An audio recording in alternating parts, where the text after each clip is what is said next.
அல்லேலூயா சத்தமா சொல்லுவோமா? இன்னைக்கு காலையில கர்த்தருடைய வார்த்தைக்கு நேராக நாம் கடந்து செல்ல போகிறோம். சங்கீதம் 21:7 வாசிங்க. சங்கீதம் 21:7. ராஜா கர்த்தர் மேல் நம்பிக்கையாய் இருக்கிறார். கர்த்தர் மேல் நம்பிக்கையாய் இருக்கிறார். உன்னதமானவருடைய தயவினால் அசைக்கப்படாதிருப்பார். கையை வைத்து ஒரு ஆமென் சொல்லுவோம். இது மேசியாவை குறித்து சொன்னதான சங்கீதமாக இருந்தாலும் இது தாவீதை குறித்ததான ஒரு வார்த்தையாகவும் சொல்லலாம். ஒரு அல்லேலூயா சொல்லலாமா? ஆண்டவருக்கு மகிமை உண்டாவதாக. அசைக்கப்படுவதற்கு ஒரு சில காரணங்களை இன்றைக்கு ஒரு மனிதனை வைத்து உங்களோடு பேச விரும்புகிறேன். கையை வைத்து ஒரு அல்லேலூயா சொல்ல பார்க்கலாம். தாவீது அசைக்கப்படாதிருக்க ஒரு 3 காரணங்களை போன வாரம் உங்களோடு பேசினேன். ஆனால் உன்னதமானுடைய தயவு நம்முடைய வாழ்க்கையில காணப்படாமல் இருக்கும்போது நாம் அசைக்கப்படுகிறோம். ஒரு அல்லேலூயா சொல்லலாமா? அல்லேலூயா. அப்போ சவுல் என்கிற ஒரு மனிதனை இந்த காலவேளையிலே நாம் பார்க்க போகிறோம். சவுல் அசைக்கப்பட காரணங்கள் கவனிங்க. சவுல் அசைக்கப்பட காரணம், அவன் வாழ்க்கை அசைஞ்சிருச்சு. நல்ல துவக்கம் இருந்தது, ஆனால் முடிவு பரிதாபமாக இருந்தது. அல்லேலூயா சொல்ல பார்க்கலாம். நம்ம எல்லாருக்கும் ஒரு துவக்கம் என்று இருக்கிறது. ஆனால் சவுல் முடிவு பெற்று விட்டான். ஆனால் நீங்களும் நானும் ஓட்டத்தில் இருக்கிறோம். ஆனால் நம்முடைய முடிவு எப்படி இருக்க வேண்டும் என்பதை நீங்கள் தான் தீர்மானிக்க வேண்டும். கையை வைத்து ஒரு அல்லேலூயா சொல்லுங்க பார்க்கலாம். ஏனென்றால் தாவீது அசைக்கப்படாது இருந்தானே, அதை எல்லாத்தையும் நம்ம போன வாரம் தியானிச்சிட்டோம். ஆனால் இன்னைக்கு சவுலை குறித்து நம்ம வாசிக்கும் போது அவன் அசைக்கப்படுவதற்கு அவன் செய்ததான சில காரணங்களை உங்களோடு நான் இன்னைக்கு பேசி கர்த்தருடைய நாமத்தை மகிமைப்படுத்த விரும்புகிறேன். கையை வைத்து ஒரு அல்லேலூயா சத்தமா சொல்லுங்க பார்க்கலாம். அல்லேலூயா. வேத வசனத்தை சற்று நாம் தியானிப்போமாக. 1 சாமுவேலின் புத்தகம் 10ஆம் அதிகாரம். இந்த சவுலுடைய வாழ்க்கை அசைக்கப்படுவதற்குள்ளதான சில காரணங்களை உங்களோடு பேச விரும்புகிறேன். 1 சாமுவேல் 10ஆம் அதிகாரம் 26, 27 வசனங்கள். சவுலும் கிபியாவில் இருக்கிற தன் வீட்டுக்கு போனான். கிபியாவில் இருக்கிற தன் வீட்டுக்கு போனான். ராணுவத்தில் தேவன் எவர்கள் மனதை ஏவினாரோ அவர்களும் அவனோடு கூட போனார்கள். கையை உயர்த்தி ஒரு அல்லேலூயா சத்தமா சொல்ல முடியுமா? ஆமென். அல்லேலூயா. நல்லா கவனிங்க, நல்லா கவனிங்க. இவனுடைய வாழ்க்கையின் ஆரம்பத்தை சற்று நல்லா கவனிங்க. கழுதையை தேடி போனவன், அதுவும் அப்பாவுடைய கழுதை. அப்பாவுடைய கழுதையை தேடி போனவனுக்கு கர்த்தர் சாமுவேல்கிட்ட சொல்றாரு, உன்னை தேடி ஒருத்தன் வருவான், அவனை இந்த ஜனத்திற்கெல்லாம் அதிபதியாக ராஜாவாக அபிஷேகம் பண்ணுன்னு சொல்றார். கையை வைத்து ஒரு அல்லேலூயா சொல்லுங்க பார்க்கலாம். அப்ப இந்த ராஜ பட்டம் யாரு கொடுத்தது? சத்தமா விசுவாசிகள் சொல்லுங்க. அல்லேலூயா. இவனாக சம்பாதித்ததோ இவனாக சாமர்த்தியத்தில் இவன் தெரிந்து கொண்டதோ அல்ல, கர்த்தர் இவனுக்கு கொடுத்தார். ஒரு அல்லேலூயா சொல்லுங்க பார்க்கலாம். உங்களுக்கு எனக்கும் கர்த்தர் இந்த வாழ்க்கையை கர்த்தர் கிருபையா கொடுத்திருக்கிறார். இந்த வாழ்க்கையில உங்களை என்னையும் இயேசு ரட்சித்தது பெரிய ஆசீர்வாதம். இந்த உலகத்திலே பெரிய ஆசீர்வாதம் எதுன்னு சொன்னா 10 கோடி ரூபாய் எனக்கு இருக்குன்னு சொல்ல பெரிய ஆசீர்வாதம் இல்லை. கர்த்தர் என் கூட இருக்கிறாரு, நான் அவருடைய பிள்ளையா இருக்கிறேன்னு சொல்றதுதான் பெரிய ஆசீர்வாதம். ஒரு அல்லேலூயா சொல்லலாமா? கழுதையை தேடி போனவனுக்கு ராஜ பட்டத்தை கொடுத்து கர்த்தர் அவனை ஆசீர்வதிச்சிருக்கிறார். அந்த சூழ்நிலையில் இப்போ இவனுக்கு அந்த வசனம் சொல்லுது, 26வது வசனம். சவுலும் கிபியாவில் இருக்கிற தன் வீட்டுக்கு போனான். இராணுவத்தில் தேவன் எவர்களை மனதை ஏவினாரோ அவர்களும் அவனோடு கூட போனார்கள். கையை வைத்து ஒரு ஆமென் சொல்லலாமா? 27வது வசனத்தை அப்படியே வாசிங்கப்பா. ஆனாலும் பேலியாளின் மக்கள் இவனா நம்மை ரட்சிக்க போகிறவன் என்று சொல்லி, ஒரு அல்லேலூயா சத்தமா சொல்லுங்க. நம்மளை கர்த்தர் உயர்த்தும் போது சில பேலியாளின் மக்கள் அப்படிதான் இருப்பாங்க. அல்லேலூயா சொல்லுங்க.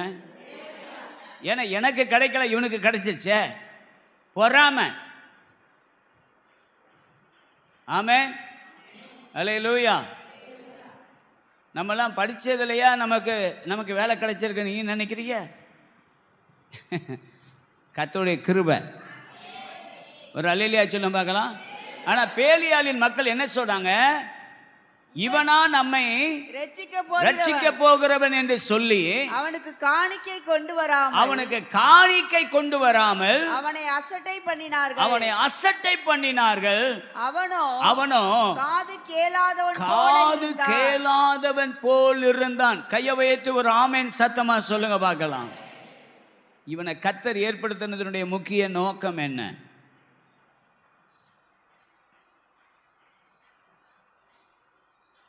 சுற்றிலும் இருக்கிறதான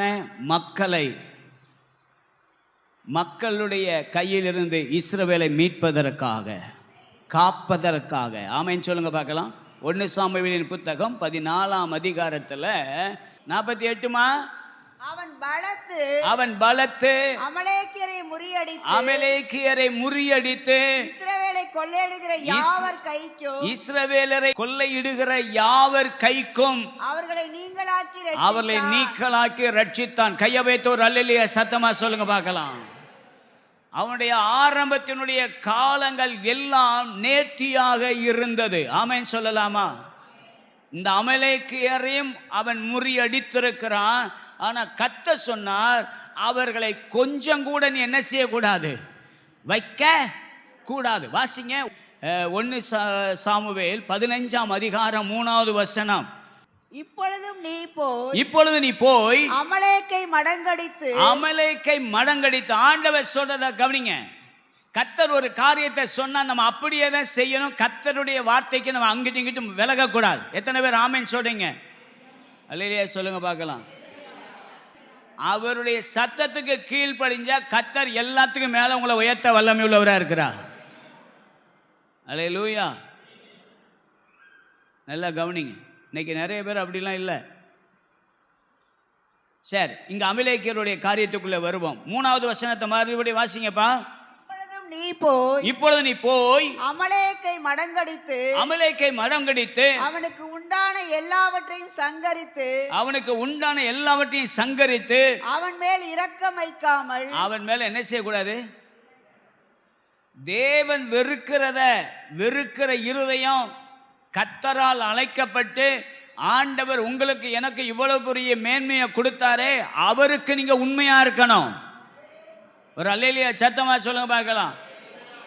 கொடுத்த காசு யாரு? கொடுத்த வேலை. இப்ப நீங்க உட்கார்ந்திருக்கீங்க, இந்த பெலனு நம்மளே நம்முடைய காரியங்களை கவனித்துக் கொள்வது கிருபை. நம்புறீங்களா? ஒரு அல்லேலூயா சொல்லுங்க பார்க்கலாம். இன்னைக்கு நீங்களும் நானும் கடகடன்னு கிளம்பணும், கடகடன்னு வந்தோம், எல்லாம் செய்கிறோம், கர்த்தரை ஆராதிக்கிறோம், எல்லா காரியமும் இது கர்த்தர் கொடுத்தது. அவர் இரக்கம் வைக்காதன்னு சொன்னா இரக்கம் வைக்க கூடாது. ஆமென் சொல்லுங்க பார்க்கலாம். அமலேக்கியர் என்ன செய்யக்கூடாது? இரக்கம் வைக்காமல். அடுத்துமா புருஷரையும் ஸ்திரீகளையும் பிள்ளைகளையும் குழந்தைகளையும் மாடுகளையும் ஆடுகளையும் ஒட்டகங்களையும் கழுதைகளையும் கொன்று போட கடவாய் என்கிறார் என்று சொன்னான். கையை வைத்து ஒரு ஆமென் சொல்லுங்க பார்க்கலாம். ஆனா இவர் என்ன செஞ்சாரா? 2வது வசனத்தை வாசி பாருங்க. சாரி, 9வது வசனம். சவுலும் ஜனங்களும் ஆகாகையும் ஆடு மாடுகளில் முதல் தரமானவைகளையும்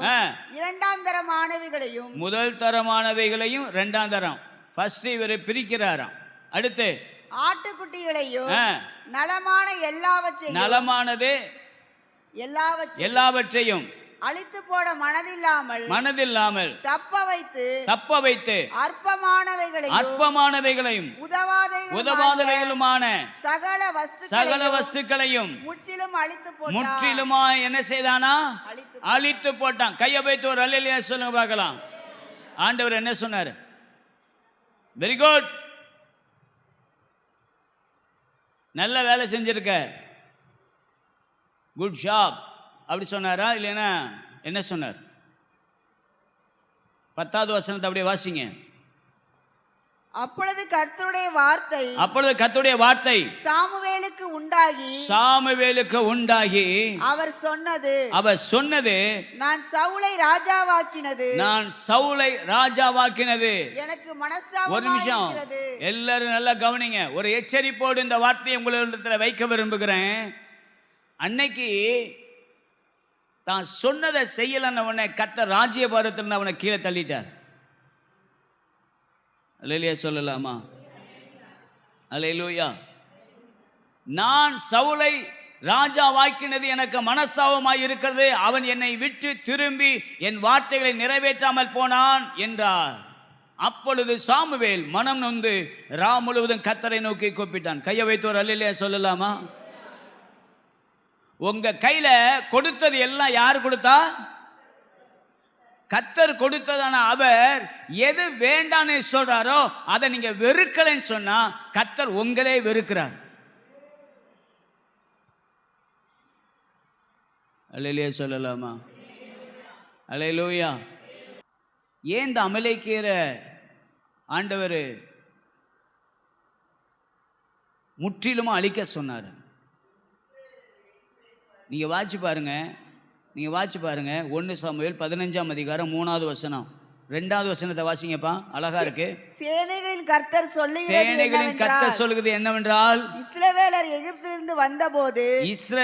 எகிப்திலிருந்து வந்தபோது அமலேக்கு அவர்களை வழிமறித்த செய்கை. அமலேக்கு அவன் என்ன செய்தானா? வழிமறிச்சான். மனதிலே வைத்திருக்கிறேன். கையை வைத்து ஒரு ஆமேன் சொல்லுங்க பார்க்கலாம். யாரு மனசுல வைக்காங்களோ இல்லையோ, உங்களுக்கு எனக்கு நடந்தது எல்லாம் கர்த்தர் மனசுல வச்சிருக்கார். ஒரு அல்லேலூயா சொல்லுங்க பார்க்கலாம். இஸ்ரவேல் மக்கள் கானான் பிரயாணத்திற்கு போகும்போது இந்த அமலேக்கியர்கள் வழிமறிக்கிறார்கள். அந்த வழிமறிக்கிறதை கர்த்தர் மனதில் வைத்திருந்தா. ஆகவே தான் சொல்றார், ராஜாவா உன்னை ஏற்படுத்தின, நீ இந்த ராஜாவாக இருக்கிறதுக்கு காரணம், நான் உன்னை ஏற்படுத்தின முக்கிய காரணம் இந்த அமலேக்கியனை முற்றிலுமாய் முறியடிக்க வேண்டும். முறியடிக்கலன்னு சொன்னா அவன் ஒரு நாள் உங்களை கொல்லுவான். அல்லேலூயா. நீங்க 2 சாமுவேலின் புத்தகத்தில் முதல் அதிகாரத்துக்குள்ளாக நீங்க போய் பாருங்க. அங்கே கில்போவா மலையில் வாசிங்க. 2 சாமுவேல் 1ஆம் அதிகாரம் 4வது வசனத்தை வாசிங்கப்பா. தாவீது அவனை பார்த்து நடந்த செய்தி என்ன சொல் என்று கேட்டதற்கு அவன் ஜனங்கள் யுத்தத்தை விட்டு முறிந்தோடி போனார்கள். ஜனங்களில் அநேகம் பேர் விழுந்து மடிந்து போனார்கள். சவுலும் அவன் குமாரனாகிய யோனத்தானும் மடிந்தார்கள். ஒரு அல்லேலூயா சொல்லுங்க பார்க்கலாம். அங்க யார் வரா பாருங்க, வாசிங்க. சவுலும் அவன் குமாரனாகிய யோனத்தானும் மடிந்து போனது உனக்கு எப்படி தெரியும்? நல்ல கவனிங்க. தனக்கு அதை அறிவிக்கிற வாலிபனிடத்தில் கேட்டதற்கு அந்த வாலிபன் நான் தற்செயலாய் கில்போவா மலைக்கு போனேன். எங்க போனானா?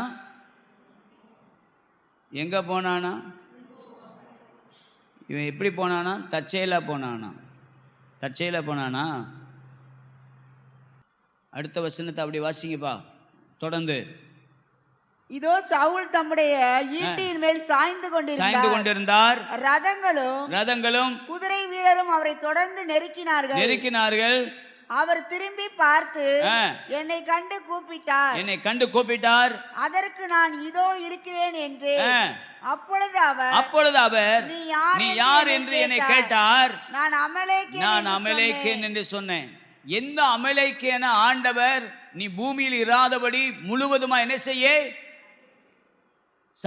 சங்கரின்னு சொன்னாரோ, அந்த வாலிபனை அந்த கூட்டத்தை அவன் வைத்ததுனால தான் இன்னைக்கு இந்த கில்போவா மலையில் அவங்க வந்திருக்காங்க.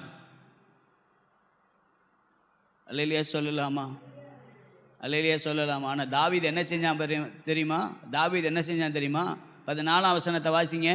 தாவீது அவனை நோக்கி கர்த்தர் அபிஷேகம் பண்ணினவரை கொன்று போடும்படி நீ உன் கையை நீட்ட பயப்படாமல் போனது என்ன என்று சொல்லி. கையை வைத்து ஒரு அல்லேலூயா சத்தமா சொல்லுங்க. திருச்சபைக்கு சொல்லுகிற வார்த்தை, அபிஷேகம் பண்ணப்பட்டவன் மேல உங்க கை நீளக்கூடாது. எத்தனை பேர் ஆமென் சொல்லுவீங்க? அது யாரா இருக்கட்டும், எவரா இருக்கட்டும், எப்படியா இருக்கட்டும், எத்தனை வருஷமா இருக்கட்டும். சிலர் ஜட்ஜ்மெண்ட்டை தானா எடுப்பாங்க. நான் கேட்கலைன்னா யாரு கேட்பா? உங்களை கேட்க யார் வச்சா? ஒரு அல்லேலூயா சத்தமா. நான் இப்ப உங்களுக்கு நான் சொல்றேன், நீங்க கர்த்தரால் அபிஷேகம் பண்ணப்பட்டவங்க. உங்க மேல எவனும் கையை நீட்ட முடியாது. ஏன்னா உங்க மேல இருக்கிற அபிஷேகம் வல்லமையானது. எத்தனை பேர் ஆமென் சொல்ல முடியும்? ஆனா அமலேக்கியனை நீங்க கொல்ல மறந்தீங்க. இல்ல நீங்க கர்த்தரே இறக்க வைக்காம நீங்க இறக்க வச்சீங்கன்னா, எந்த அமலேக்கியனை நீங்க விட்டீங்களோ அதே அமலேக்கியன் உங்களை ஒரு நாள் கொல்லுவதற்கு வாய்ப்பு நிறைய இருக்கிறது. அமலேக்கியன் என்று சொன்ன என்ன அர்த்தம்? மாம்சம். இந்த மாம்சம் எழும்பக்கூடாது. அது ஆவியானவரோடு இணைந்திருந்து ஆவியும் நம்முடைய ஆவியும் கர்த்தருடைய ஆவியும் ஒன்னா இணைந்து அந்த ஆவியானுடைய கண்ட்ரோல்ல இருக்கணும். எத்தனை பேர் ஆமென் சொல்லுவீங்க? அல்லேலூயா. ரோமர்கள் நிருபம் 8ஆம் அதிகாரத்தை எடுத்து வாசிச்சு பாருங்க. ரோமர் 8ஆம் அதிகாரம் 1வது வசனத்தை வாசிங்கப்பா. ஆனபடியால் கிறிஸ்து இயேசுவுக்கு உட்பட்டவர்களாய் இருந்து மாம்சத்தின்படி நடவாமல் ஆவியின்படி நடக்கிறவர்களுக்கு ஆக்கினை தீர்ப்பு இல்லை. 5வது வசனத்தை அப்படியே வாசிங்கப்பா. அன்றியும் மாம்சத்தின்படி நடக்கிறவர்கள் மாம்சத்துக்குரியவர்களை சிந்திக்கிறார்கள், ஆவியின்படி நடக்கிறவர்கள் ஆவிக்குரியவைகளை சிந்திக்கிறார்கள். 6வது வசனம், மாம்ச சிந்தை மரணம், ஆவியின் சிந்தையோ ஜீவனும் சமாதானமாய் இருக்கிறது. நல்ல கையை வைத்து ஒரு அல்லேலூயா சத்தமா சொல்ல பார்க்கலாம். அப்ப அந்த ஆவியானவரோடு இணைந்து கொள்ளுகிற எந்த ஒரு தனி மனிதனும் இந்த மாம்சத்தை ஜெயிக்க முடியும். இந்த மாம்சத்தை ஒரு நாளும் விட்டு விடாதிருங்கள். அல்லேலூயா சொல்லுங்க பார்க்கலாம். ஒருவன் கிறிஸ்துவுக்குள் இருந்தால் எப்படி இருக்கணுமா? புது சிருஷ்டியா இருக்கிற. பழையவைகள் எல்லாம் நீங்க புது சிருஷ்டினா உங்களுக்குள்ள அந்த புதிய வாழ்க்கை இருக்கணும். நீங்க புது சிருஷ்டியா இருந்தீங்கன்னா உங்க வார்த்தை, உங்க செய்கை, உங்க பார்வை, உங்க பேச்சு, நீங்க கேட்கறது எல்லாமே ரொம்ப ஆசீர்வாதமா கர்த்தருக்கு பிரியமா இருக்கணும். ஆமென். அல்லேலூயா.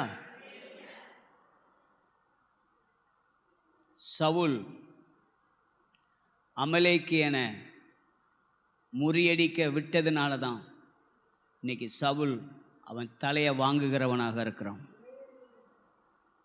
உங்கள் வாழ்க்கையில் இன்னைக்கு நான் சொல்கிறேன், கவனமாக கவனிச்சுக்கோங்க.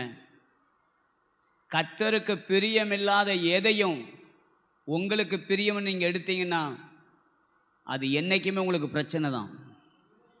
அல்லேலூயா சொல்லலாமா? அல்லேலூயா சொல்லலாமா? அநீதி எல்லாம் பாவம்தான். தீமையான நோக்கம் பாவம். அல்லேலூயா. நீங்க உட்கார்ந்துருக்கிற இடம் சரியான இடமான்னு பாருங்க. குறை சொல்ற வீட்டில் போய் உட்காந்தீங்கன்னா உங்களுக்குள்ள என்ன வந்துடும்? குறை சொல்ற ஆவி வரும். கவனமா இருங்க. அமலேக்கியனை கர்த்தர் சொல்றாரு, அவனை அழிக்கிறதுக்கு தான் உன்னை நான் ராஜாவாக வச்சிருக்கிறேன். கையை வைத்து ஒரு ஆமீன் சொல்லலாமா?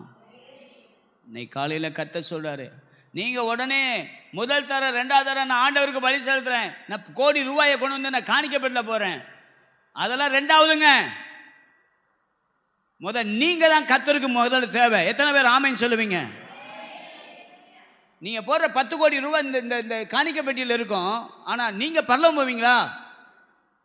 சவுளுடைய வாழ்க்கை அசைக்கப்படுவதற்கு காரணம் அவன் தேவன் இரக்கம் வைக்காம எல்லாத்தையும் கொல்லு அப்படின்னு சொல்லும்போது அவன் இரக்கம் வச்சான். அதில் தனித்தனியாக பிரித்து வச்சான். உங்கள் வாழ்க்கையில் அப்படி இருக்கக்கூடாது. கர்த்தருக்கு செலுத்தினா முழுமையமாக செலுத்தணும். கர்த்தர் எதை செய்கிறாரோ எதை சொல்கிறாரோ அதை ஆண்டவருக்காக உண்மையாக செஞ்சிருங்க. கையை வைத்து ஒரு ஆமென் சத்தமாக சொல்லுங்க பார்க்கலாம். கர்த்தர் என்ன சொல்றதோ அதை செய்யத்தான் விசுவாசிகளாகி நீங்களும் நானும் உலகத்தில் வாழும்போது கர்த்தர் என்ன சொல்லியிருக்கிறாரு. எல்லாரும் உங்களை பார்த்து செய்யாததை செஞ்சேன்னு சொல்றாங்களா? அமைதியா இருங்க. கர்த்தர் உங்களுக்காக நின்று சரி யுத்தத்தை நீங்க உங்க கண்ணால பார்ப்பீங்க. அமலேக்கியரை அழிக்கணும்னு கர்த்தர் சொல்லிட்டாருன்னா அதை அழிச்சுத்தான் ஆகணும். உங்கள் வீட்டுக்குள்ள கர்த்தர் விரும்பாதது உள்ளே இருக்கக்கூடாது. உங்கள் வாழ்க்கைக்குள்ளே அது இருக்கக்கூடாது. உங்கள் வாயில் இருக்கக்கூடாது. ஆமென் சொல்லுங்க பார்க்கலாம். அல்லேலூயா சொல்லுங்க பார்க்கலாம். நினிவேக்கு போகணும்னு கர்த்தருடைய சித்தம் இருந்தால் நினிவேக்கு கர்த்தர் கட்டாயமாக கொண்டு போய் சேர்ப்பார். ஆமாவா இல்லையா? ஒழுங்கு மரியாதையா கப்பல் ஏறி எங்கே போயிருந்துருக்கணும்? நினிவேக்கு போயிருந்தா எந்த பிரச்சனையும் இல்லை. சொன்னதை போய் சொல்லியிருக்கலாம். ஏய் நீ 40 நாள் என்ன நடக்க போகுது?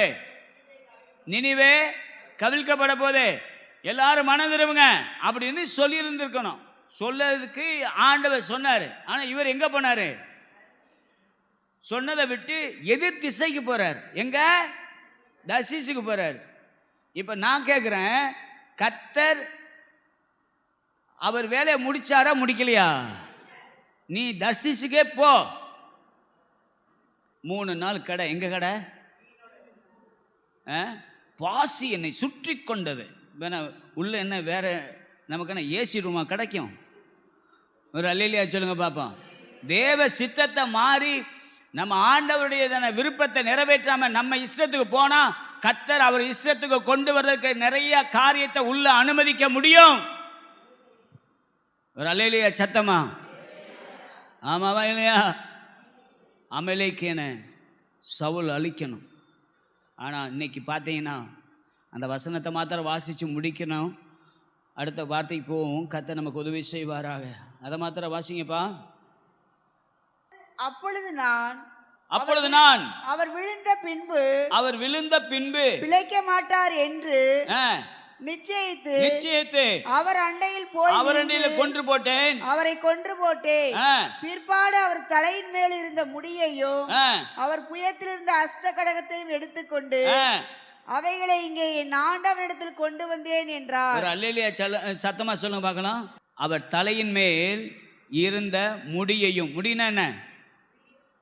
கிரீடம். லேவியராகமம் 21ஆம் அதிகாரத்தை வாசிச்சு பாருங்க. லேவியராகமம் 21ஆம் அதிகாரம் 12ஆம் வசனம். கிரீடத்தை குறித்து வேதம் என்ன சொல்லுதுன்னு பாருங்க. பரிசுத்த ஸ்தலத்திலிருந்து புறப்படாமலும் தன் தேவனுடைய பரிசுத்த ஸ்தலத்தை பரிசுத்த குலைச்சலாக்காமலும் இருப்பானாக. அவனுடைய தேவனின் அபிஷேக தைலம் என்னும் கிரீடம் அவன் மேல் இருக்கிறதே. கையை வைத்து ஒரு அல்லேலூயா சொல்லுங்க பார்க்கலாம். இப்ப கிரீடம் யார் கையில் இருக்கு? அமலேக்கியனுடைய கையில் இருக்கு. கர்த்தருடைய பிள்ளையே, அமலேக்கியனை கர்த்தர் முற்றிலுமாய் சங்கரின்னு சொன்னபோது நாம் அதை செய்து விட்டால் நமக்கு பின்னாடி பிரச்சனை எதுவுமே இல்லை. ஒரு ஆமென் சத்தமாக சொல்ல பார்க்கலாம். உங்கள் ஆவிக்குரிய ஜீவியத்தில் உங்கள் வாழ்க்கையில் மேலோங்கி போவதற்கு இந்த மாமிசம் என்கிறதான அமலேக்கியனை எலும்ப விடவே கூடாது. அது முற்றிலுமாய் அதை நிர்மூலமாக்க வேண்டியது அவசியமாக இருக்கிறது. ஒரு அல்லேலூயா சொல்ல பார்க்கலாம். அல்லேலூயா. ஆண்டவருக்கு மகிமை உண்டாவதாக. நீங்கள் உடன்படிக்கை பெட்டிய செய்யறதுக்கு அவங்க என்ன மரத்தை யூஸ் பண்ணாங்களாம்? சீத்தி மரம். இந்த சீத்தி மரத்தை தான் பயன்படுத்தினாங்க. அது உடமரம்னு சொல்லுவாங்க. ஆனால் அதை எதை வச்சு மூடணுமா? அதை பசும்பொன் தகட்டால் மூட வேண்டும். கையை வைத்து ஒரு ஆமென் சொல்லலாமா? அதாங்க தேவனுடைய பரிசுத்தம். உங்கள் வாழ்க்கை பரிசுத்தத்தில் மூடணும். மாம்சம் வெளிப்பற்றக்கூடாது. ஒவ்வொரு நாளும் ஜெபிக்கணும். காலையில் எந்திரிச்சவனை ஜெபிக்கணும். வெட்ட வேண்டியதை அமலேக்கியன மாம்சத்தை ஒரு நாளும் மேலே எலும்ப விட்டுறக்கூடாது. ஒரு அல்லேலூயா சொல்ல பார்க்கலாம். ஒரு ஆவிக்குரியவங்க நீ ஆவிக்குரிய நிலைமையில தான் இருக்கணுமே ஒழிய உலகத்தார் மாதிரி நம்ம செஞ்சிட்டோம்னு சொன்னால் உடனே நம்மளை சாட்சி இல்லாமல் மாற்றி பார்த்துருவாங்க. சாட்சி இல்லாமல் போயிடும். எனக்கு அருமையான கர்த்தருடைய பிள்ளைகளே, இந்த வார்த்தையை கேட்குற நீங்கள் சவுல் அசைக்கப்படுவதற்கு முதலாவது காரணம், தேவன் எதை இறக்க வைக்காமல் அதை முற்றிலுமாய் சங்கரின்னு சொன்னாரோ அதை விட்டு வைத்தது தான் அவனுக்கு பிரச்சனை. அவன் வாழ்க்கை அசைஞ்சிருச்சு. ஆமைன்னு சொல்லுங்க பார்க்கலாம். நம்பர் 2, ரெண்டாவது வாட்சி பாருங்க. 1 சாமுவேல் 15ஆம் அதிகாரம் 12ஆம் வசனத்தை வாட்சி பாருங்க. மறுநாள் அதிகாலமே சாமுவேல் சவுலை சந்திக்க போனான். அப்பொழுது சவுல் கர்மேலுக்கு வந்து தனக்கு ஒரு ஜெயஸ்தம்பம் நாட்டி. என்னவா? ஜெயஸ்தம்பம். அவனுக்கு ஒரு கொடியை ஏத்துறான், ஒரு ஸ்தூபியை உருவாக்குகிறான், ஒரு நினைவு மண்டபம். ஜெயம் யாரு கொடுத்தது? ஜெயம் யாரு கொடுத்தது? என்ன கட்டணும் அப்படின்னா கர்த்தருக்கு பலிபீடம் கட்டணும். இன்னைக்கு நிறைய பேரு கர்த்தருக்கு பலிபீடத்தை கட்டுறது போல ஜெயஸ்தம்பத்தை கட்டுறாங்க. சவுல் அப்படி கட்டினதுனால தான் அவன் வாழ்க்கை எப்படி ஆயிடுச்சு? அல்லேலூயா. அசைக்கப்படுகிற அனுபவங்கள். ஒரு நாளும் எந்த ஒரு ஆசீர்வாதத்தையும் எந்த ஒரு மேன்மையும் எந்த ஒரு புகழையும் நம்ம எடுத்துக்கவே கூடாது. எந்த கணமும். இன்னும் சொல்ல போனா இது என்னால நடந்தன்னு சொல்லாம வேத வசனம் சொல்லுது. பவுல் சொல்லும்போது சொல்றார், இது எங்களால் ஆனது என்று சொல்லாதபடிக்கு எங்க சரீரத்தை அடக்கி ஒடுக்குகிறோம். ஒரு அல்லேலூயா சத்தமா சொல்லுங்க பார்க்கலாம். அல்லேலூயா.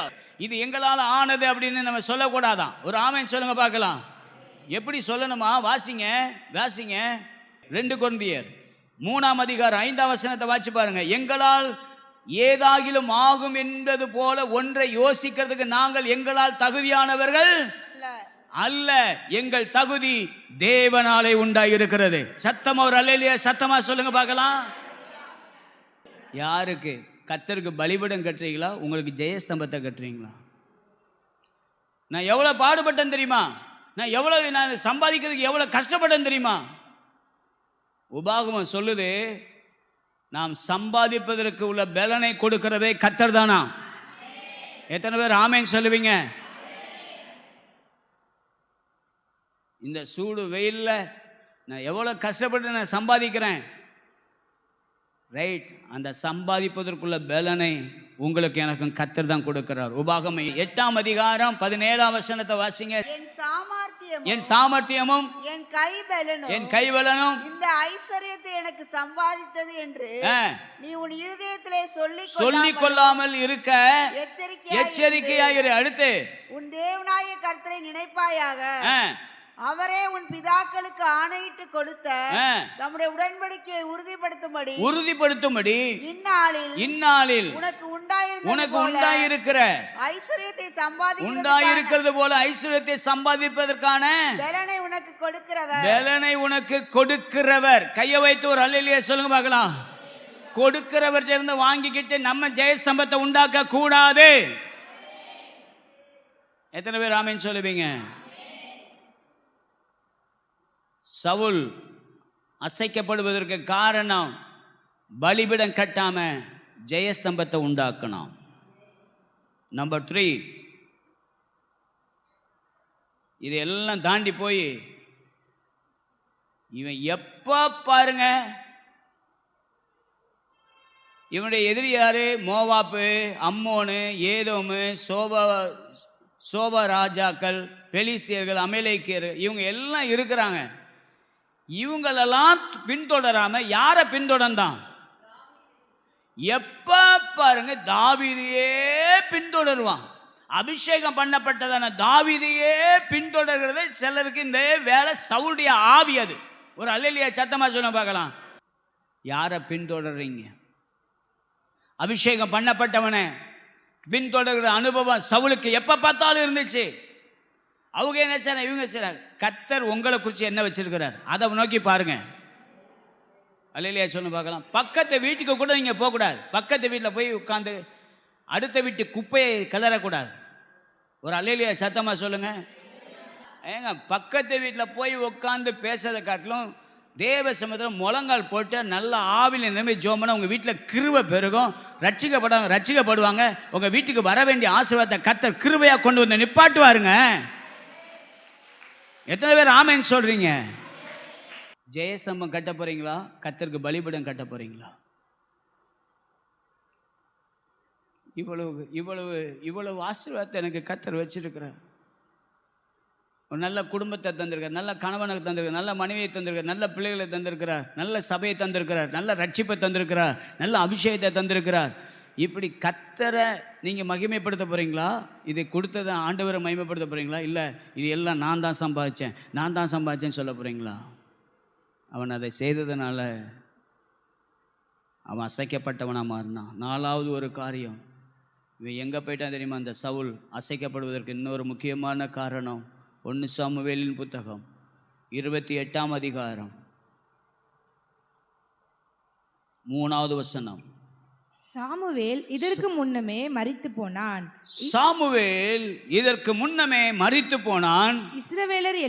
இஸ்ரவேல் எல்லோரும் அவனுக்கு துக்கம் கொண்டாடி அவன் ஊராகிய ராமாவிலே அவனை அடக்கம் பண்ணினார்கள். சவுல் அஞ்சனம் பார்க்கிறவர்களையும். சவுல் எங்க போனா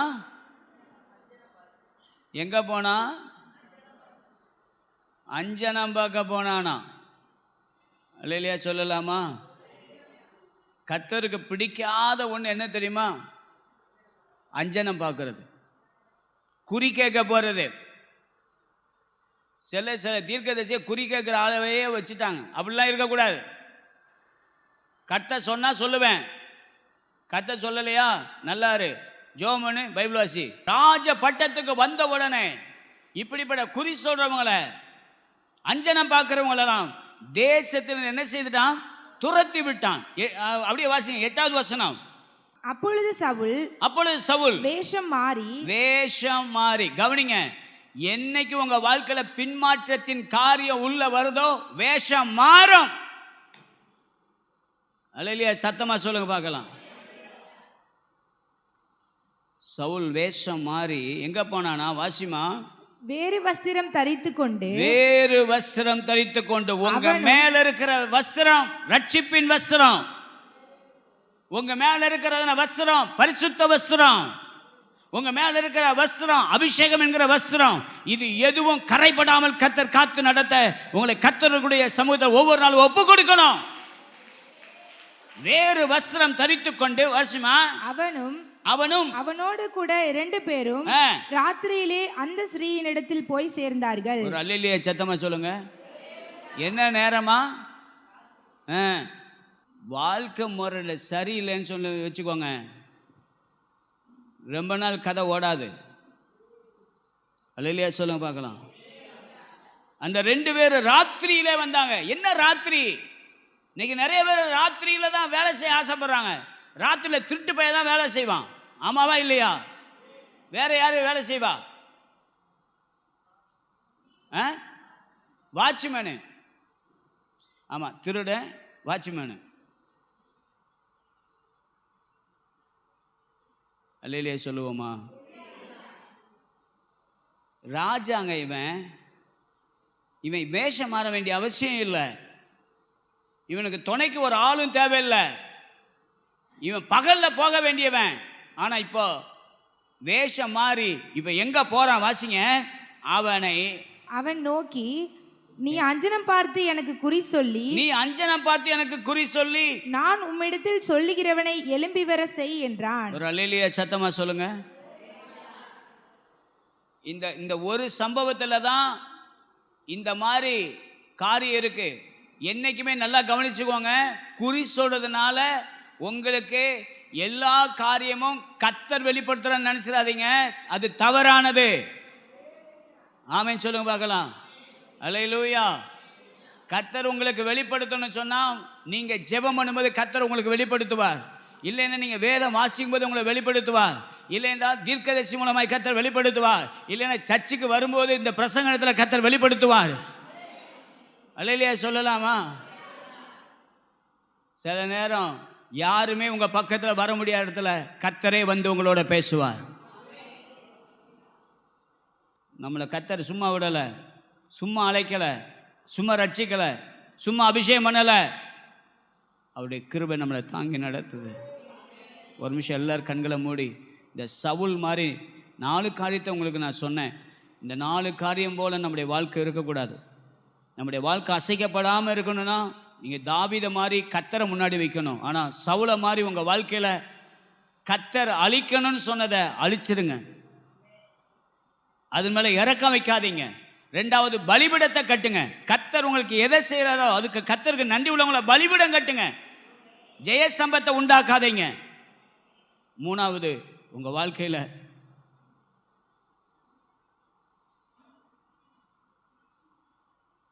அபிஷேகம் பண்ணப்பட்டவனே என்ன செய்யாதீங்க, துரத்திக்கிட்டே இருக்காதீங்க.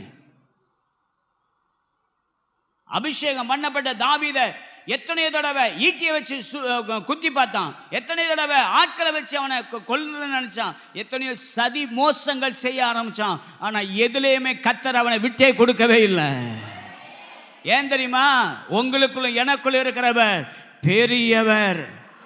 ஆமென் சொல்லுங்க பார்க்கலாம். விக்கிரக ஆராதனைக்கு முன்னாடி போய் நிற்கிறவனுக்கு முன்னாடி ஆண்டவர் உங்களை என்னை அப்படி விட்டுற மாட்டாரு. ஆனால் நம்ம இருக்க வேண்டிய இடத்துல இருந்தால் கர்த்தர் நம்மளை கைவிடாம நம்மளை நடத்துவதை நீங்க பார்க்க முடியும். அல்லேலூயா சத்தமா. கடைசியா ஒரு வார்த்தை சொல்லி முடிக்கிறேன். கீசின் குமாரன் என்று ஆரம்பித்த சவுல் கில்போவா மலையிலே சரிந்தான்.